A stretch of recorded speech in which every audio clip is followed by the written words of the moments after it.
यानी कि उत्प्रेरक क्या होते हैं।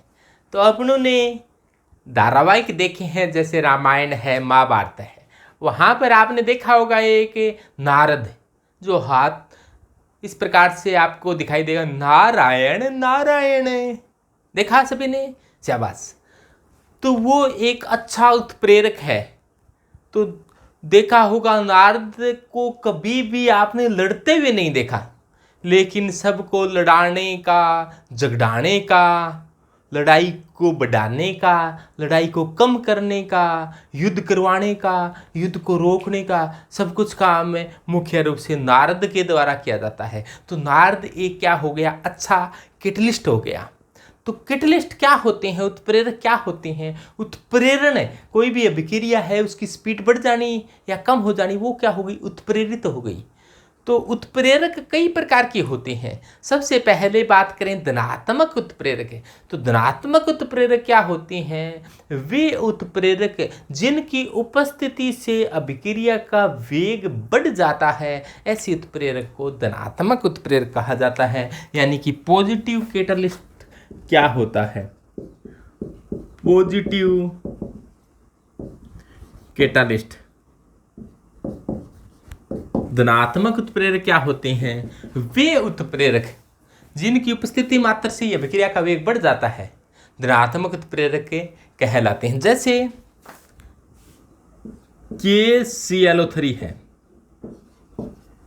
KClO3 को गर्म कर दिया जाए किसकी उपस्थिति में, MnO2 उत्प्रेरक की उपस्थिति में गर्म कर दिया जाए, तो इस अभिक्रिया की जो स्पीड है वो क्या हो जाती है, बढ़ जाती है। तो यहाँ पर MnO2 है वो धनात्मक उत्प्रेरक है। यानी कि धनात्मक उत्प्रेरक अभिक्रिया के वेग को बढ़ा देते हैं। अभिक्रिया के वेग को कैसे बढ़ाते हैं, ये संकीर्ण ऊर्जा के मान को क्या कर देते हैं, कम कर देते हैं। ऊर्जा और अभिक्रिया के पथ के बीच में यदि ग्राफ खींच दिया जाए तो ग्राफ इस प्रकार से प्राप्त होता है। उत्प्रेरक की स्थिति में ये पथ है, वो जो ऊंचाई है वो क्या हो जाती है, कम हो जाती है। यानी कि ये ऊंचाई का होती है संकीर्ण ऊर्जा, एक्टिवेशन एनर्जी। तो ये एक्टिवेशन एनर्जी ऑफ रिएक्टेंट है। उत्प्रेरक की स्थिति में एक्टिवेशन एनर्जी ऑफ रिएक्टेंट के मान में क्या आ जाती है, वही कमी आ जाती है। Activation energy of reactant presence of उत्प्रेरक, यानी कि उत्प्रेरक की उपस्थिति में, उत्प्रेरक की उपस्थिति में क्या हो गया है, यहाँ पर उत्प्रेरक की उपस्थिति में एक्टिवेशन एनर्जी क्या हो जाती है, कम हो जाती है। किस उत्प्रेरक की स्थिति में, धनात्मक उत्प्रेरक की स्थिति में। कुछ उत्प्रेरक ऐसे होते हैं, ऋणात्मक उत्प्रेरक होते हैं, जो अभिक्रिया के वेग को क्या कर देते हैं, कम कर देते हैं। ऐसे उत्प्रेरक को ऋणात्मक उत्प्रेरक कहा जाता है। जैसे फॉस्फोरिक एसिड है, इसी प्रकार का एक उत्प्रेरक होता है ऋणात्मक उत्प्रेरक, यानी कि नेगेटिव कैटलिस्ट। ऋणात्मक उत्प्रेरक क्या होते हैं, जैसे मान लो H2O2 है। H2O2 को आप जानते हो हाइड्रोजन पेरोक्साइड है। ये सामान्यतः कहीं पर घाव हो जाए तो उसको साफ करने का काम, कीटाणु रहित करने का काम आती है। पुराने टाइम में कान साफ करने के लिए काम लेते थे, लेकिन आजकल नहीं लेते, क्योंकि अब पता चला कि ये कान के अंदर छोटे छोटे घाव कर देता है, इसलिए H2O2 का उपयोग वहाँ पर नहीं किया जाता, लेकिन इसका उपयोग घाव धोने में किया जाता है। लेकिन H2O2 बहुत जल्दी टूट कर किस में बदल जाती है, कि जल में बदल जाती है, और ऑक्सीजन है वो क्या निकल जाती है, बाहर निकल जाती है। और जल से घाव धोएंगे तो जल है वो घाव को और बढ़ा देगा, यानी कि जल है वो घाव को बढ़ा सकता है। तो इस अभिक्रिया को रोकने के लिए कोई ऐसा उत्प्रेरक मिलाया जाता है जो इस अभिक्रिया के वेग को कम कर दे। और यहाँ पर जो H3PO4 काम करता है ये, यानी कि फॉस्फोरिक एसिड की उपस्थिति में अभिक्रिया की जो रेट है वो क्या हो जाती है, कम हो जाती है। तो यहाँ पर ये ऋणात्मक उत्प्रेरक की भांति काम करता है। एक होता है सवतय उत्प्रेरक, ऑटो कैटलिस्ट। सवतय उत्प्रेरक, सवतय उत्प्रेरक क्या होते हैं, कुछ उत्प्रेरक ऐसे होते हैं जो अभिक्रिया के दौरान ही उत्पन्न होती हैं और अभिक्रिया के वेग को बढ़ाने का काम करते हैं। ऐसे उत्प्रेरकों को सौते उत्प्रेरक कहते हैं। जैसे आपने सुप्रसिद्ध यानी सुविख्यात एग्जाम्पल पढ़ा होगा कि एथिल एसीटेट का जल अपघटन, जो सूडो यूनिमोलिकुलर रिएक्शन है, आभासीय कणों का अभिक्रिया है, इसका जल अपघटन कराते हैं तो क्या बनता है, CH3COOH प्लस C2H5OH बनता है। तो इस प्रकार से बनता है, यानी कि H इधर और OH इधर, तो इस प्रकार से जुड़ता है। यहाँ ये अभिक्रिया अम्ल की उपस्थिति में संपन्न होती है। किसकी उपस्थिति में? अम्ल की उपस्थिति में संपन्न होती है। और अभिक्रिया के दौरान भी क्या बन रहा है? अम्ल बन रहा है। तो अभिक्रिया के दौरान बना प्रोडक्ट, अभिक्रिया के दौरान बना प्रोडक्ट अभिक्रिया उत्प्रेरक की भांति काम करना शुरू कर देता है। तो ऐसे उत्प्रेरक को सौते उत्प्रेरक कहते हैं। तो सौते उत्प्रेरक क्या होते हैं? वे उत्प्रेरक जो अभिक्रिया के दौरान ही उत्पन्न होते हैं, अभिक्रिया के वेग को बढ़ाने का काम करते हैं। ऐसे उत्प्रेरकों को सौते उत्प्रेरक कहा जाता है। सौता का मतलब खुद ही उत्प्रेरक की बात ही, फिर अलग से उत्प्रेरक डालने की कोई आवश्यकता नहीं होती। जब उत्प्रेरक सौता ही अभिक्रिया के वेग को बढ़ाने लग जाए तो बाहर से डालने की कोई आवश्यकता नहीं होती। अगला आता है भौतिक अवस्था के आधार पर। जब क्रिया कारक और उत्प्रेरक की भौतिक अवस्था, तो भौतिक अवस्था के आधार पर उत्प्रेरक कितने प्रकार की होती हैं, यानी कि फिजिकल स्टेट। भौतिक अवस्था, भौतिक अवस्था आप जानते हो 3 प्रकार की भौतिक अवस्थाएं होती है ना, सॉलिड, लिक्विड और गैस। प्लाज्मा भी होती है चौथी, जो हाई टेम्परेचर पर होती है। तो भौतिक अवस्था के आधार पर उत्प्रेरक क्या होते हैं? टू टाइप की होती हैं। एक को कहा जाता है होमोजीनियस, यानी कि समांगी उत्प्रेरक।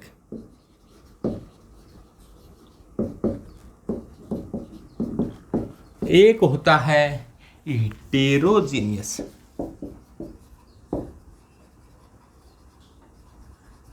यानी कि विषमांगी उत्प्रेरक। समांगी उत्प्रेरक क्या होते हैं? जब रिएक्टेंट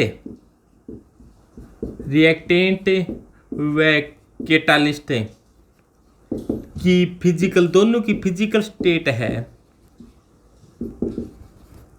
स्टेट है वो सेम हो, यानी कि भौतिक अवस्था दोनों की रिएक्टेंट और कैटालिस्ट की फिजिकल स्टेट सेम है तो समांगी।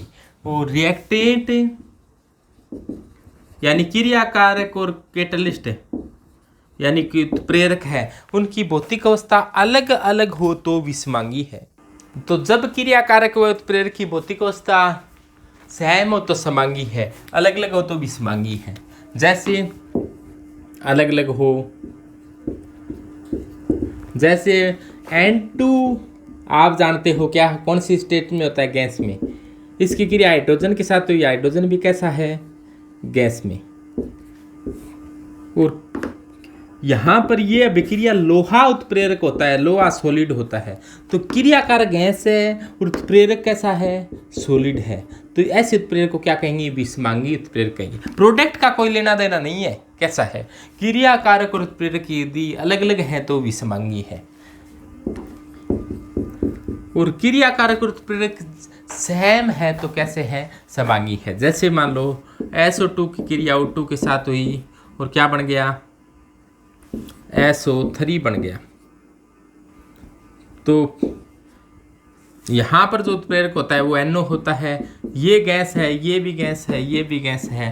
तो क्रियाकारक और उत्प्रेरक की भौतिक अवस्था सेम तो समांगी है, अलग अलग हो तो विषमांगी होता है।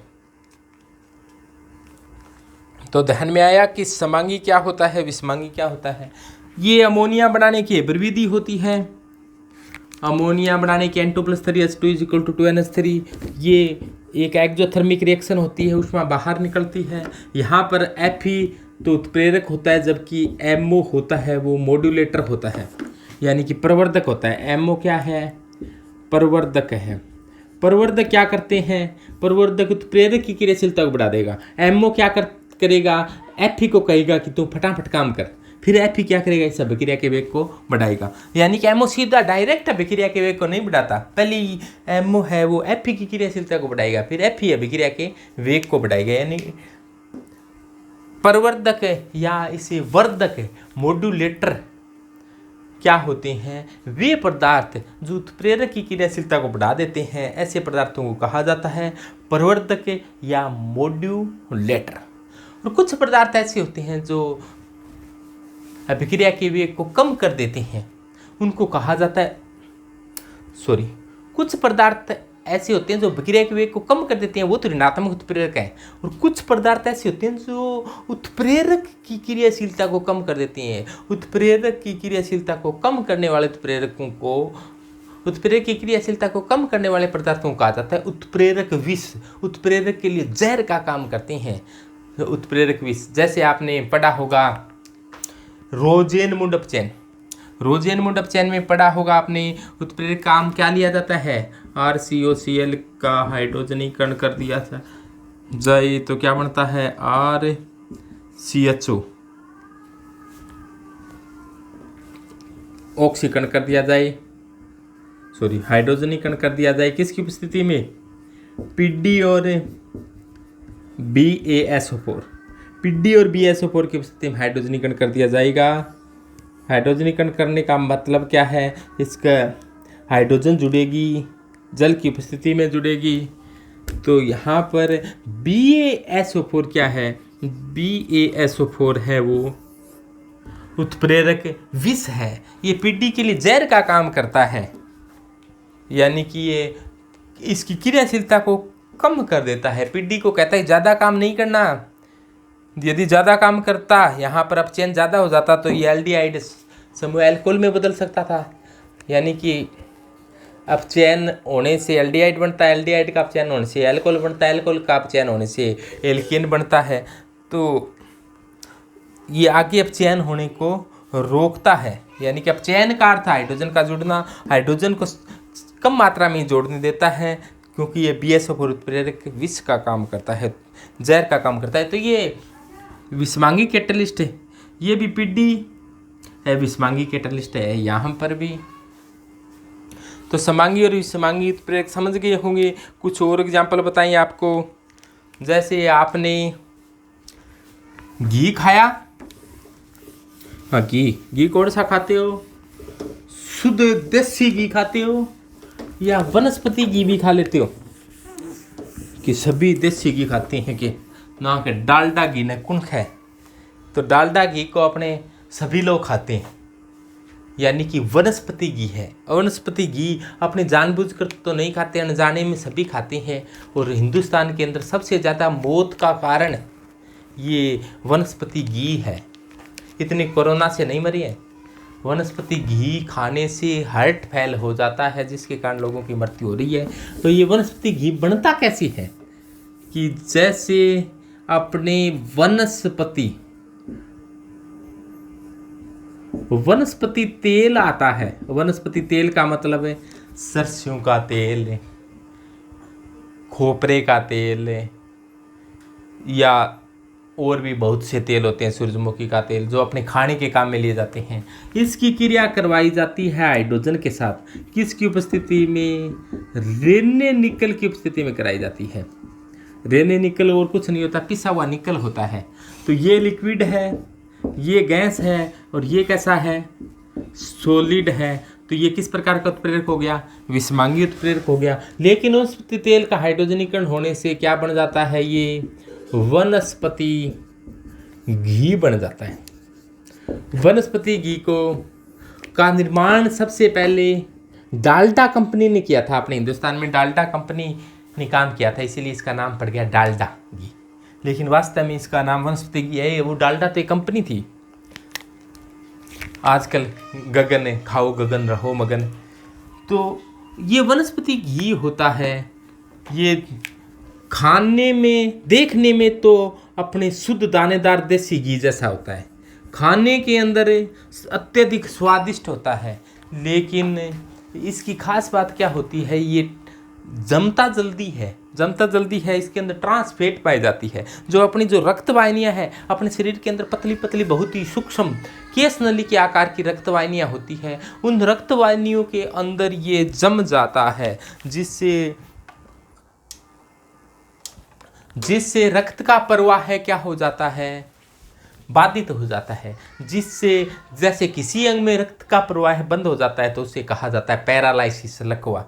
तो एक विशेष अंग में रक्त का प्रवाह बंद हो जाता है तो इसे पैरालाइसिस कहा जाता है। और किसी हार्ट के अंदर भी रक्त की छोटी छोटी वाहिनियाँ होती है, तो उसके अंदर रक्त जम जाए, यानी कि उसके अंदर रक्त प्रवाह बंद हो जाए तो हार्ट काम करना बंद कर देता है, जिसे अपने कहते रहते हैं कि हार्ट फेल हो गया।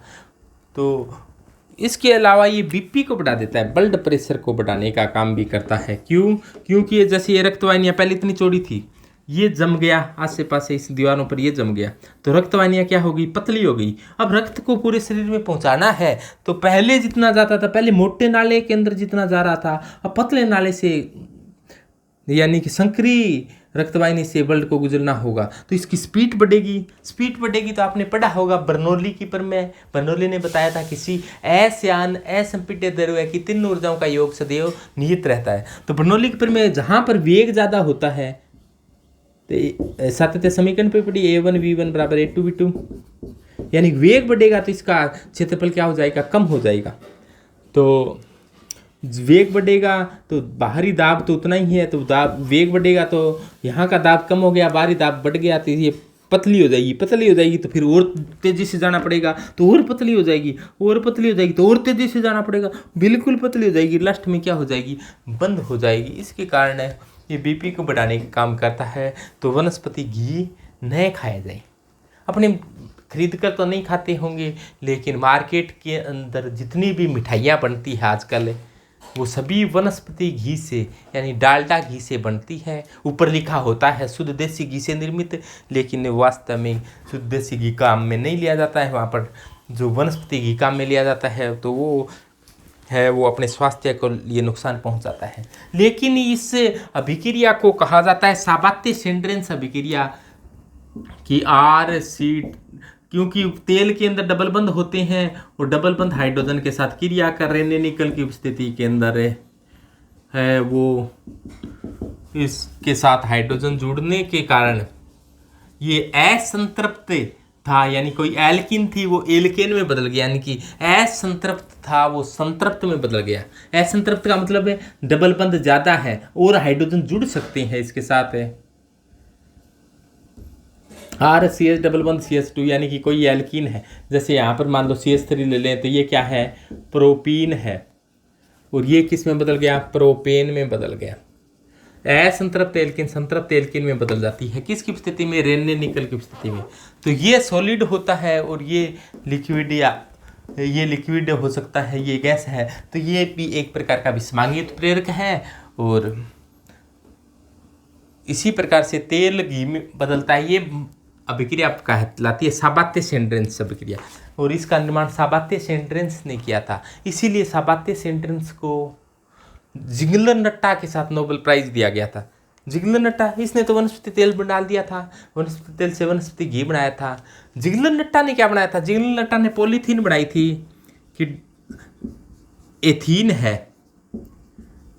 है वो R3Al + TiCl4 की स्थिति के अंदर इसके n अणु आपस में जुड़कर CH2 ये बीच वाला बंध टूटा और इस प्रकार से इधर भी श्रृंखला बन गई, इधर श्रृंखला बन गई, n अणु आपस में जुड़ गए। तो इस उत्प्रेरक को कहा जाता है R3Al + TiCl4 को जिंगलर नट्टा उत्प्रेरक। कौन सा उत्प्रेरक है ये, जिंगलर नट्टा। और ये पॉलीथीन का निर्माण हो गया। ये पॉलीथीन होती है वो हार्ड डेंसिटी पॉलीथीन होती है, उच्च घनत्व की पॉलीथीन होती है। उच्च घनत्व की पॉलीथीन समझ गए। अपने मार्केट में कई बार सब्जी लाने जाते हैं, वैसे बैग लेकर जाना चाहिए अपने को, कोई कपड़े से बना थैला लेकर जाना चाहिए, लेकिन अपने कई बार भूल जाते हैं तो पॉलीथीन के अंदर मजबूरी वो सब्जी लानी पड़ जाती है। तो दो प्रकार की थैलियाँ रखते हैं वो, एक तो काली थैली और एक होती है पारदर्शी सफ़ेद। काली थैली के बहुत ही कमज़ोर होती है, उसके अंदर जैसे अपने सब्जी वगैरह ली या आलू लिया टमाटर लिया, अपने पकड़ कर चले, घर पहुँचे, पता चला कि उस थैली थैली हाथ में है, वो आलू रास्ते में पड़ गया, कद सी पड़ा पता ही को नहीं, क्योंकि वो बहुत कमज़ोर होती है। जबकि पारदर्शी थैली होती है, या अपने इसको सफ़ेद थैली या दौड़ती कह दिया, वो मजबूत होती है, वो खींचोगे तो भी बढ़ जाएगी। तो वो होती है हार्ड HDP, हाई डेंसिटी पॉलीएथीन। जबकि कालती होती है वो लो डेंसिटी पॉलीएथीन होती है, वो किसकी स्थिति में होती है, R2O2 प्रोक्साइड की स्थिति में होती है। तो उच्च घनत्व की पॉलीथीन होती है, यानी कि दौड़ती बनाई जाती है जिंगलैंड अट्टा के उत्प्रेरक की स्थिति में, और कालती R2O2। तो बढ़िया किसी है, कालती है कि दौड़ती है? तो बताओ बढ़िया किसी है, कालती है कि दौड़ती है? तो दौड़ती बढ़िया है। क्यों? क्योंकि उसमें जिंगलैंड अट्टा उत्प्रेरक की स्थिति में हाई डेंसिटी की है।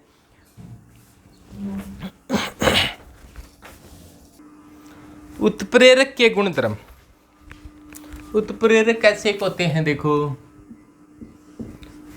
तो ये तो अपने पढ़ लिया कि उत्प्रेरक की आवश्यकता बहुत ही कम होती है, यानी कि कम मात्रा में उत्प्रेरक से ही काम चल जाएगा,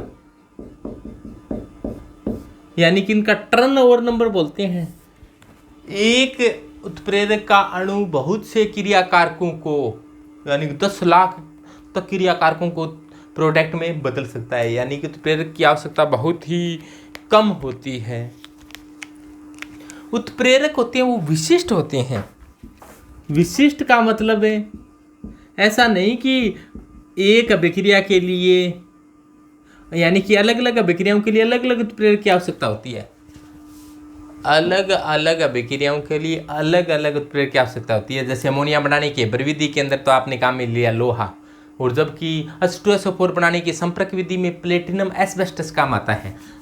तो H2SO4 कैसे बनता है? H की क्रिया O2 के साथ कराई जाती है तो SO2, और SO2 की क्रिया O2 के साथ कराई जाती है तो क्या बनता है? SO3। यहाँ पर जो काम आता है वो प्लेटिनम और एस्बेस्टस काम आता है, और ये SO3 फिर आगे H2SO4 के साथ क्रिया करता है तो क्या बन जाता है? H2SO4 के साथ SO3 क्रिया करता है तो बन जाता है H2S2O7 बन जाता है, और H2S2O7 आगे क्रिया करता है जल के साथ तो क्या बन जाते हैं? H2SO4 के 2 अणु बन जाते हैं। देखो अपने काम में तो एक H2SO4 लिया और बन गए 2, इसका मतलब क्या हुआ? H2SO4 का एक अणु तो बन ही गया। तो यहाँ पर ये H2SO4 का बनाने की विधि को कहा जाता है संपर्क विधि। संपर्क विधि यानी कि कॉन्टैक्ट मेथड, कॉन्टैक्ट मेथड संपर्क विधि। और संपर्क विधि में प्लेटिनम एस्बेस्टस काम आता है, तो अलग अलग अभिक्रिया में अलग अलग काम आता है। अमोनिया बनाने की प्रविधि में लोहा काम आ गया। तो इसका मतलब उत्प्रेरक क्या होते हैं? विशिष्ट होते हैं। उत्प्रेरक की रासायनिक परिवर्तन नहीं होता उत्प्रेरक में, उत्प्रेरक में रासायनिक परिवर्तन नहीं होता। इसका अर्थ क्या है कि जैसे MnO2 उत्प्रेरक लिया तो अभिक्रिया के दौरान MnO2 काम आ गया, लेकिन ब्लास्ट के अंदर MnO2 ही बचा रहेगा। ऐसा नहीं कि ब्लास्ट में Mn बन गया या Mn2O3 बन गया, यानी कि रासायनिक चेंज नहीं होता, भौतिक अवस्था परिवर्तन हो सकती है। यानी कि पहले MnO2 का आपने दानेदार काम में लिया है, और अभिक्रिया के बाद में ये हो सकता है कि पाउडर की फॉर्म में बदला हुआ मिल जाए। भौतिक चेंज तो हो सकते हैं थोड़े बहुत, लेकिन रासायनिक परिवर्तन उत्प्रेरक के अंदर नहीं होता है। उत्प्रेरक अभिक्रिया को शुरू नहीं करता। उत्प्रेरक है वो अभिक्रिया को शुरू नहीं करता। ऐसा नहीं कि अभिक्रिया को कहेगा अभी शुरू हो जा, नहीं, अभी पहले से ही शुरू है अभिक्रिया, उसके वेग को कम या ज़्यादा कर सकता है। यानी धनात्मक उत्प्रेरक होगा तो अभिक्रिया के वेग को बढ़ा देगा, ऋणात्मक होगा तो अभिक्रिया के वेग को कम कर देगा, लेकिन उत्प्रेरक कभी अभिक्रिया को शुरू नहीं करता।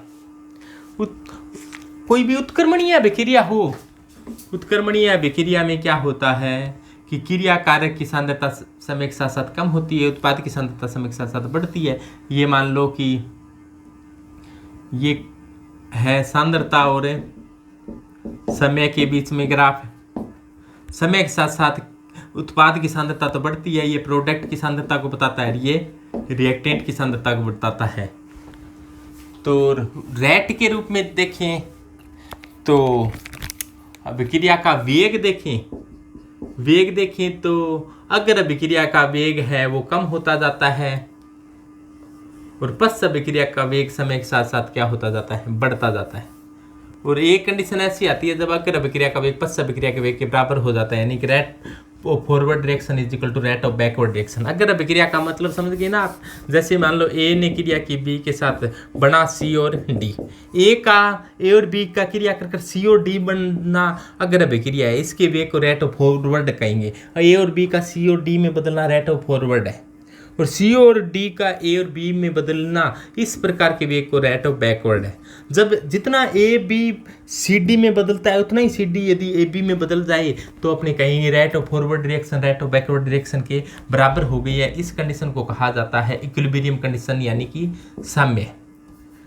इसे क्या कहा जाता है, साम्य स्थापित हो गया। और साम्य स्थापित होने में मान लो कि जितना टाइम लगता है उसको अपने कह दिया T1 कह दिया।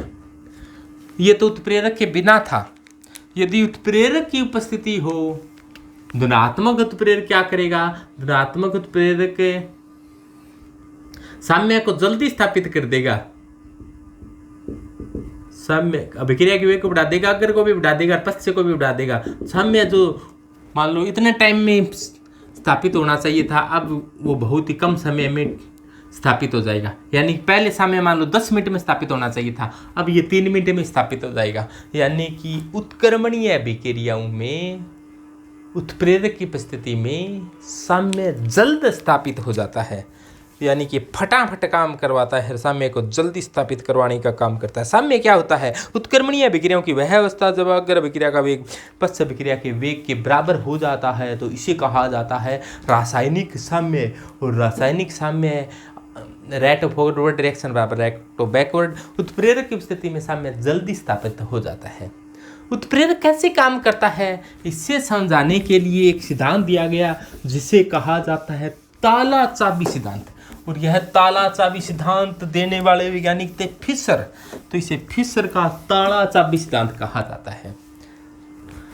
तो ताला चाबी सिद्धांत क्या होता है, जिस प्रकार से एक ताला है वो एक निश्चित चाबी से ही खुलता है, एक ताला एक निश्चित चाबी से ही खुलता है, तो यानी कि निश्चित चाबी नहीं मिलेगी तो वो ताला बंद का बंद ही रहेगा, खुलेगा नहीं। तो ये यानी कि विशिष्ट होता है। जैसे ये मान लो एंजाइम है, एंजाइम को मैं इस प्रकार का ही रूप दे रहा हूं ताकि आपको लगे क्या ये एंजाइम ही है, एंजाइम है। और क्रियाकारक है, क्रियाकारक ये रहा, ये कोई क्रियाकारक है, ये रिएक्टेंट है। रिएक्टेंट और एंजाइम जब नज़दीक नज़दीक आते हैं, ये रिएक्टेंट और एंजाइम नज़दीक नज़दीक आए तो इनके बीच आपस में क्या होते हैं, ये जुड़ जाते हैं, आए हैं और जुड़ गए।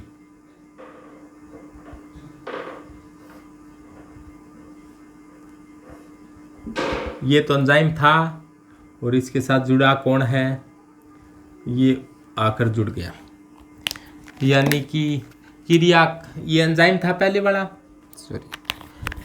एंजाइम था जिसे ई से दर्शाया है। ये मैं एंजाइम को काले पेन से बना देता हूँ, यानी कि कालिया है, कालिया एंजाइम।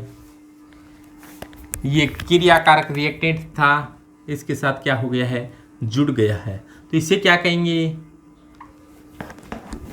रिएक्टेंट को अपने सबस्ट्रेट भी कह देते हैं, इसे रिएक्टेंट को सबस्ट्रेट भी कह देते हैं। तो यहाँ पर क्या हुआ है, एंजाइम को ई से ये सबस्ट्रेट है, तो क्या हुआ है, सबस्ट्रेट और एंजाइम क्रिया कर सबस्ट्रेट एंजाइम कॉम्प्लेक्स बना है। यानी कि यहाँ पर क्या हुआ है, सबस्ट्रेट एंजाइम कॉम्प्लेक्स का निर्माण हो चुका है। यानी कि क्रियाकारक एंजाइम संकुल बन गया। और लास्ट में फिर क्या होता है, एंजाइम अलग हो जाता है और सबस्ट्रेट जो क्रियाकारक था वो किस में बदल गया है, प्रोडक्ट में बदल गया है। लास्ट के अंदर जैसा एंजाइम था वैसा का वैसा ही अलग हो गया। ये देखो ये एंजाइम था ना, वैसा का वैसा ही अलग हो गया। लेकिन प्रोडक्ट अब रिएक्टेंट था वो किस में बदल गया है, प्रोडक्ट में बदल गया।